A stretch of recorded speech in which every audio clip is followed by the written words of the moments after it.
The pilot noticed that a civilian airliner with 4 contrails actually had a 5th one. The 2 pilots turned and began a pursuit. They soon discovered a disappearing Phantom surveillance jet hiding beneath the airliner. They quickly caught up and tried to contact it via radio. Unexpectedly, the Phantom made an international hand signal and then accelerated to escape. The 2 pilots followed immediately. As they passed through clouds, the Phantom suddenly climbed vertically and vanished behind the fog. The next second, it appeared behind them and locked a missile on the man. He performed difficult maneuvers to evade it. Seeing he was losing, he urgently requested permission from his superiors to attack. To his surprise, the order was denied. They had to follow and obey commands. When the missile targeted him again, his teammate launched countermeasures. The Phantom waited until the countermeasures ran out before attacking. As the Phantom fired its missile, the man decisively pulled the trigger, and the Phantom disintegrated in midair. Because they had disobeyed orders, both pilots were suspended until the military needed them again. For a weapons contract worth tens of billions of dollars, they piloted the Phantom across multiple countries. They flew low to evade radar detection. Low on fuel,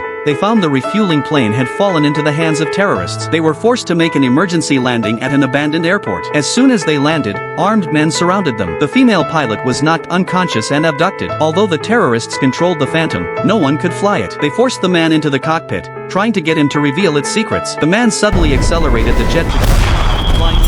The sonic boom shattered windows on the ground. He activated the ejection seat, sending the terrorist in the back seat flying out of the plane. Meanwhile, his teammates subdued the guards and drove a truck toward the jet. Once they reunited, the man immediately took off and fired missiles, eliminating all the terrorists. However, one Phantom was still hijacked. During an international conference, the French Air Force deployed several jets for patrol. One of the escort planes turned out to be the hijacked Phantom. It tried to attack the refueling plane. The man intercepted it. As the terrorist jet collided with the tanker, he sharply pushed the control stick, deflecting it with his wing. The terrorist ejected to escape. The command center ordered the uncontrolled jet to be shot down. Considering the city below, he waited until the jet reached the suburbs before firing the anti-aircraft. The tense crisis finally came to an end.